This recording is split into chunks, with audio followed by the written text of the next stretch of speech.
Good morning class. Today in this lecture we are going to discuss the spread spectrum technique and their types. There are mainly two types of spread spectrum technique, that is FSS and DSS.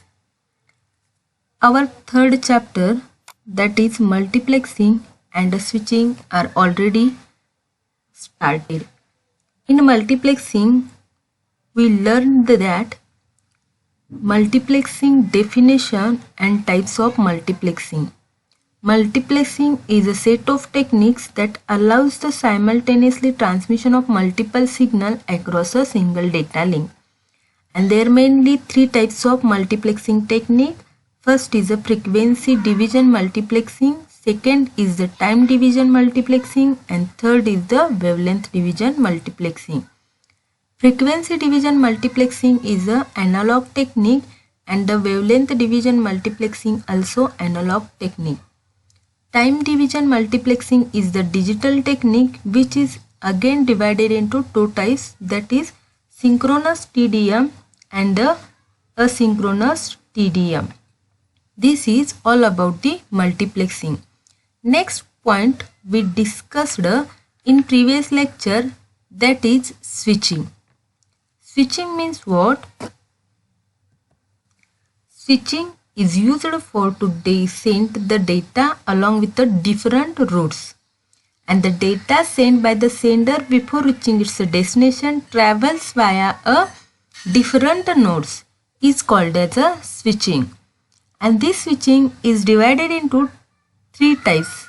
First is a circuit switching, second is the packet switching, and third is the message switching. The circuit switching is used for the telephone network operations, which provides the transfer of voice messages. And in a circuit switching, dedicated path is there, means fixed path in a circuit switching. Packet switching is used for the internet operations, which provides the transfer of a digital data. And the message switching is used for telegraph network operation, which provides the transfer of a telegrams, means text messages. In previous lecture we discussed the concept of packet switching and their types. Packet switching are again divided into two types, that is datagram network approach and the virtual circuit network approach. The definition of packet switching is that the packet switching is a technology that splits the data in a network communication into a manageable small pieces is called as a packets, and this by sending a large file in a several small chunks over a network. Packet switching minimizes the impact of a data transmission errors, and every packet includes the header information, that is header, destination and intermediate node address information. The next point, that is datagram network approach. In this datagram approach of a packet switching, each packet is considered as a totally independent packets from the all other. This is the datagram packet. In a datagram network or in this approach, it is more flexible because of routing can be used to avoid the congestion port of the network. And this is not dependent to each other, means there is not a dedicated path, path are used in a datagram network approach. Next point is the virtual circuit network approach. This approach establishes a logical connection between sending devices and receiving devices called as a virtual circuit, means it creates a virtual circuit. This is all about the packet switching and their types. We discussed this point in a previous lecture. Let us see today's lecture's point. In today's lecture, we discuss the definition of spread spectrum and their types. Mainly there are two techniques of a spread spectrum, that is frequency hopping spread spectrum and the direct sequence spread spectrum. First point is a spread spectrum. Spread spectrum is a modulation technique in which transmitted bandwidth is larger than the information signal bandwidth. And this technique is used for increasing the method of the bandwidth. The spread spectrum is a method commonly used to modulate the information into the manageable bits that are sent over the air wirelessly. The spread spectrum means the communication occurs over the multiple frequencies at the same time. Thus, a message is broken into pieces and each piece is sent at the same time but using a different frequencies. The signals are spread with the different codes so that they can separated at the receivers. This is used in a FHSS, means the message is broken into the pieces and each piece is sent at the same time but using a different frequency. And the different codes are used in a DSS, means a direct sequence spread spectrum technique. Signals can be spread in a frequency domain or in a time domain. The spread spectrum refers to the concept of splitting the information over a series of radio channels or frequencies.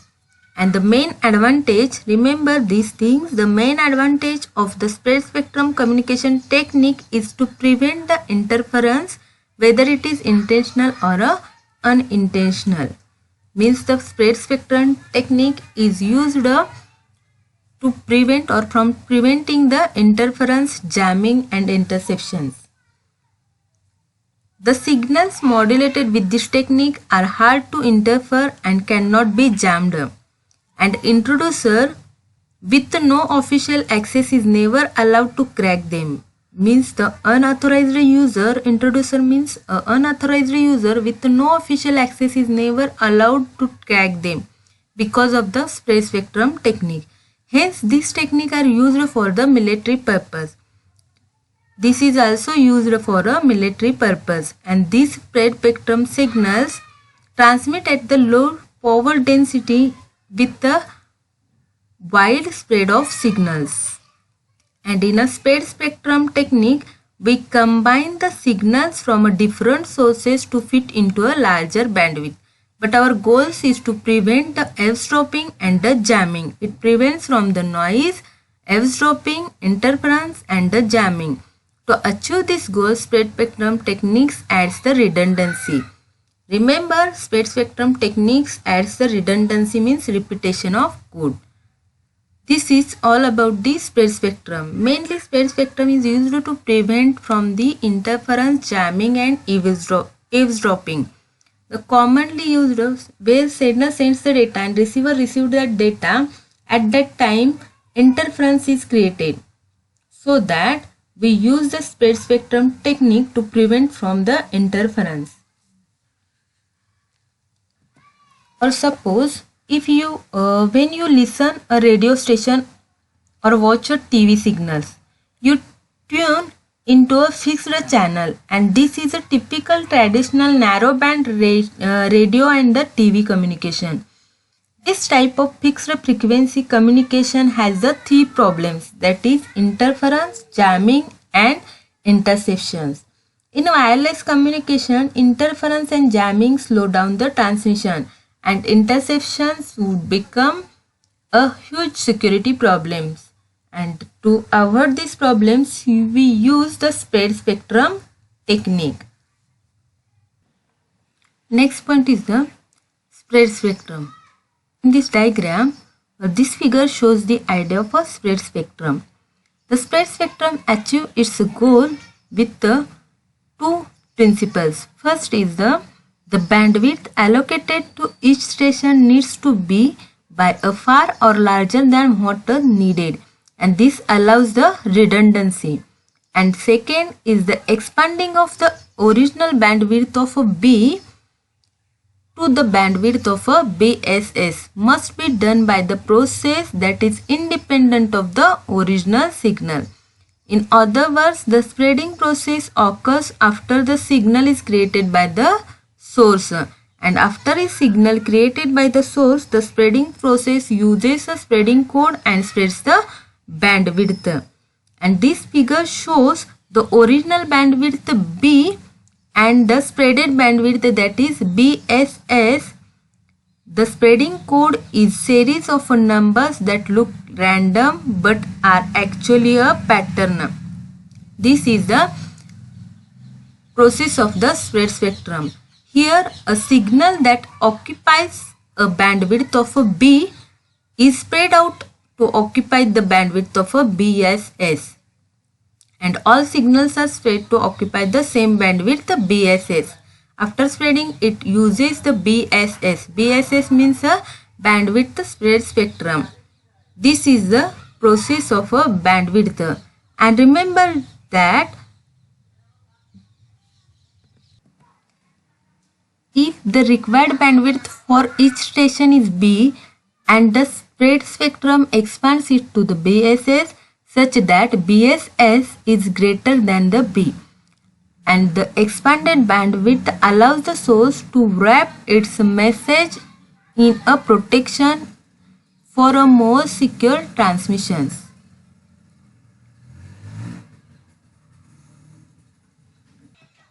Next point is the narrowband signals and the spread spectrum signals. What is the difference between spread spectrum signals and the narrowband signals?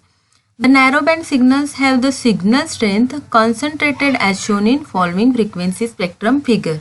This is the narrowband signals, and there are some features of a narrowband signals. First is the band of signal occupy a narrow range of frequency. It occupies the narrow range of frequency.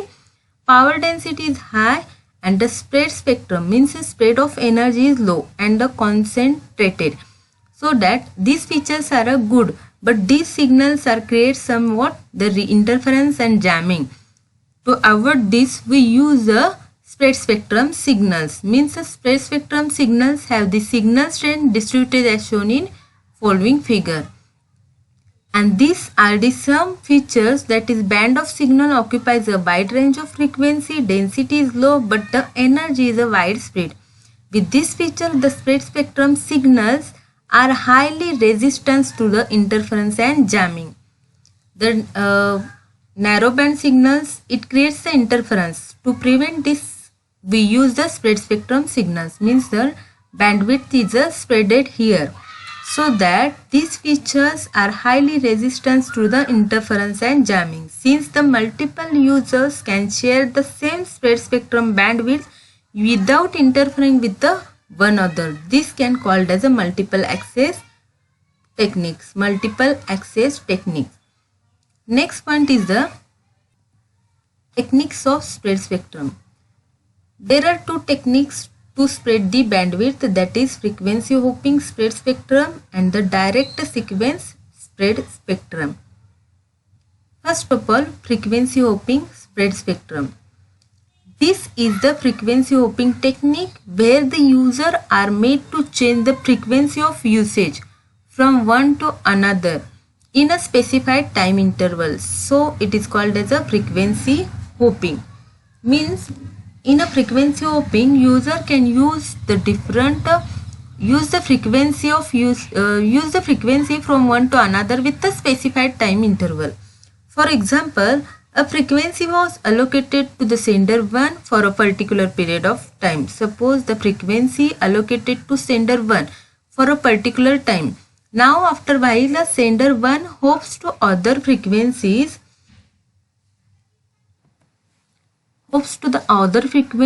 and the sender 2 uses the first frequency which was previously used by the sender 1. Hop means bounce or jumping. This is called as a frequency reuse. Frequency can be reused in a frequency hopping spread spectrum, because suppose the sender 1 used the same some frequency to the particular time of period. After that, while sender 1 hops to the other frequency, at that time sender 2 uses this frequency which is used by the 1. So this is called as frequency reuse. And the frequencies of our data are hopped from one to another in order to provide a secure transmission. It provides a secure transmission, and the amount of time spent on each other or each frequency hop is called as a dwell time. This diagram is a frequency hopping spread spectrum diagram. In that this is the general layout of the FHSS. A pseudocode generator, that is the PN noise, called as a PN noise, or a pseudocode or a pseudo random code noise, creates a K pattern. It creates a K pattern for every hopping period, that is T. And the frequency table, this is a frequency table, uses this pattern to find the frequency to be used by or for this hopping period and passes it to the frequency synthesizer.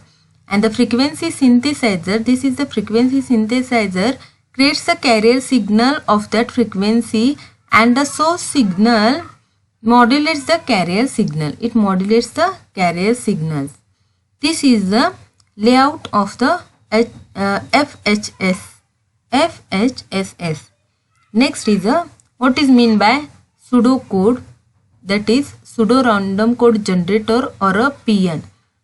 Definition of a PN. This is a pseudo noise sequence, means a coded sequence from of ones and zeros with a certain autocorrelation properties, called as a pseudo noise coding sequence. Is used to spread spectrum technique, and it is a maximum length of sequence. Remember, this is the PN is a maximum length of sequence, which is a type of cyclic code. This is only the definition of pseudo noise sequence. Next point is the frequency selection in FHSS. How to select a frequency in FHSS? In this selection in FHSS, suppose we have decided to have 8 frequency hopping, means 8 hopping frequencies, and this is extremely low for a real applications and just for a illustration. In this case, M is equal to 8 and K is equal to 3, and the pseudo random code generator will create the 8 different, this is the 8 different pattern with the 3-bit patterns, and these are mapped to the 8 different frequencies in a frequency table. This is the frequency table which you show in a previous slides. In the general layout of FHSS, this is the frequency table. This is the pseudo code generator which creates 8 different 3-bit patterns, and this is used in a frequency table. Next, this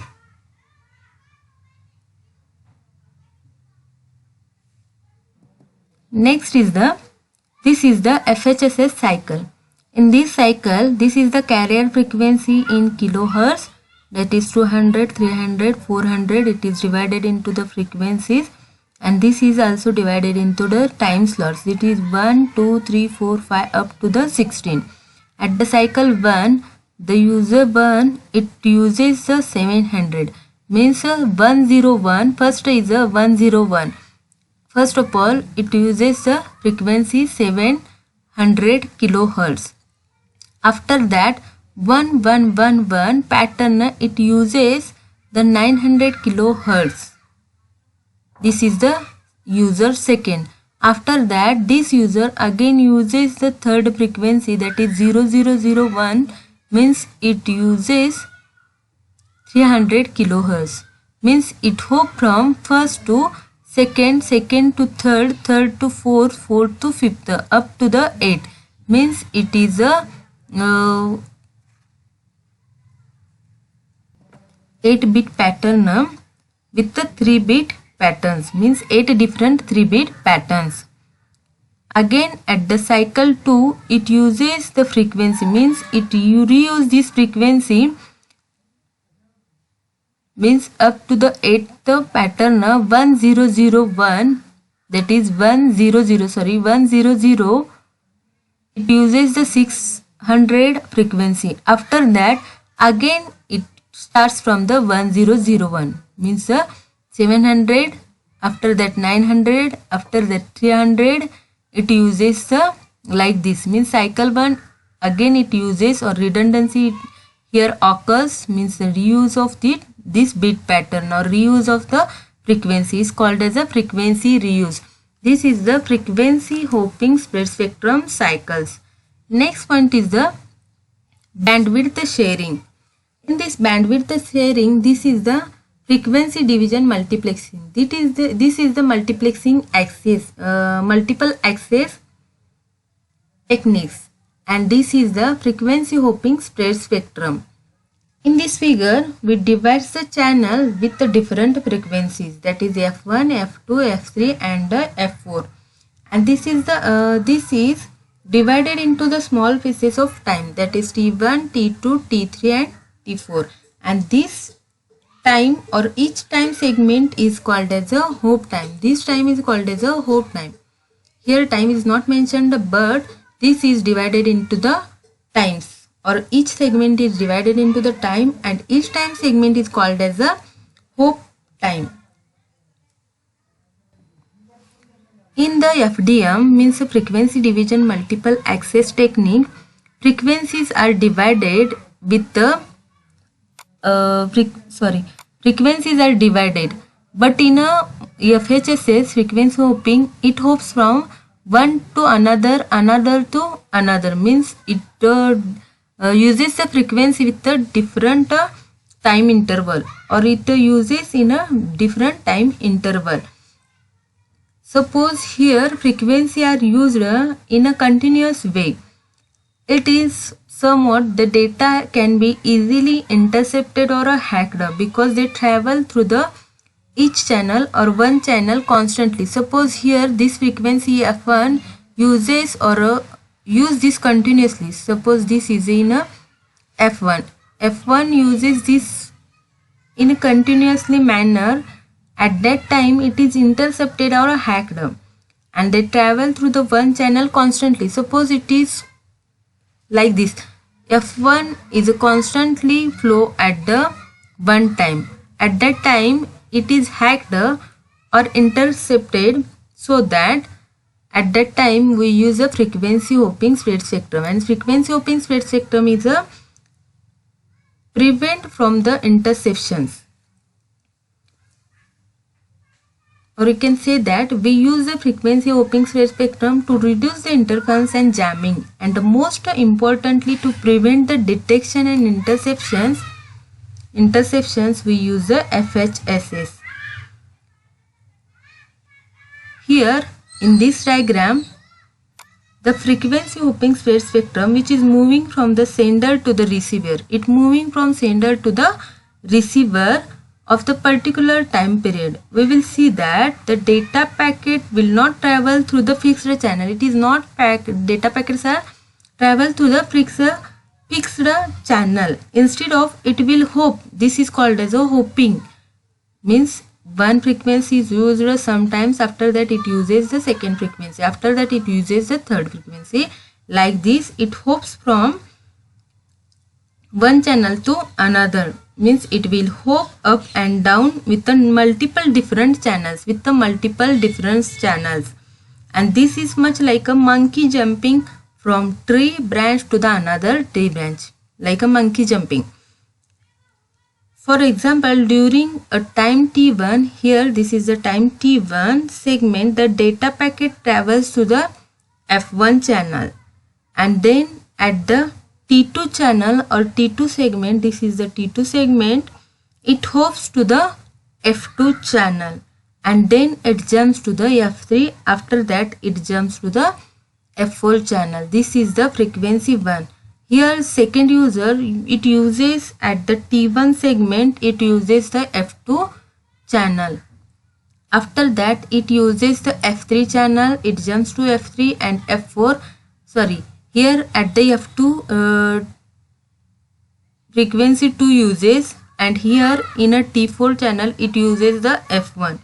Like this it hopping from one to another, and this is the jumping, or this is called as a hopping, means a bandwidth sharing. In in this FHSS sends the data on one frequency at a time to uses the another or different frequency over the time. And hopping pattern only known for the sender and receiver, and the different sender uses the different hopping pattern at the different time. This is all about the hopping, frequency hopping spread spectrum. Next point is the direct sequence spread spectrum. Direct sequence spread spectrum is also the modulation technique. This is the spread spectrum technique, and this is the modulation technique. Whenever user wants to send the data using DSSS technique, each and every bit of the user data is multiplied by the secret code. Means whatever data is sent by the sender, it is multiplied by the secret code called as a chipping code. Remember, in DSS, the user data is multiplied by the secret code called as a chipping code, and this chipping code is nothing but the spreading code, which is multiplied with the original data and then transmitted. And the receiver uses the same code to retrieve the original signals. Mean this spreading spectrum technique, first of all, user sends the data. Using this technique, each and every bit user data is multiplied with the secret code called as a chipping code, or also called as a spreading code, which is multiplied with the original message and then transmitted. At the receiver end, receiver uses this same code to retrieve the original message, so that it prevents from the interference and the jamming the signals. Means it prevents or it improves the protection against the jamming the signals. It also provides the security of transmission. If the code is not known to the public, means it is not known to the public, this reason make the DSS is a very popular by use in a military purpose. And direct sequence spread spectrum is a transmission technology used in a local area wireless network, that is WLAN transmissions. Next point is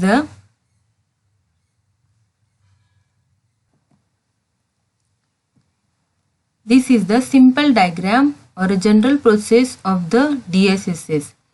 In this process, at the sending end, the original data are going into a spreading modulation. It is going to the spreading modulation, and the modulator pseudonized code, that is PN sequence or a chip generator, it is also called as a chip generator, is added into the modulator. The PN sequence or a PN code, this is also called as a PN code, we simply call a chip code, are much higher bit rate. It has a much higher bit rate sequence series of zeros and ones. Spreading modulator distributes these signals over the much wider band. At the receiving end, this is transmitted. Transmitted signals are demodulated with the PN signals or a PN code. Means that in DSSS, original signal are travels at that time. The PN sequence, that is chip generator, is added to that modulator. Modulator use this code and spread to the receiver end. At the receiver end, again use this PN code and demodulate that signals.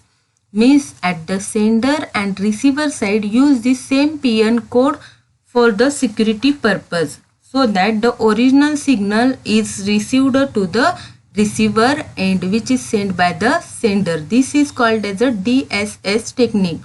Next point is this is another example of the DSS technique.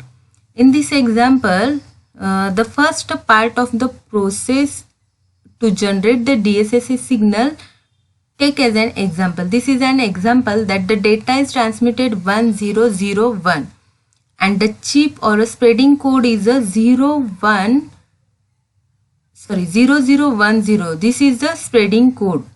Means in that it is multiplied with the each and every bit.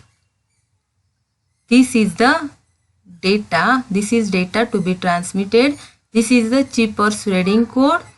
After that, for each bit, the complete spreading code is used to multiple. Multiples means multiplied the data.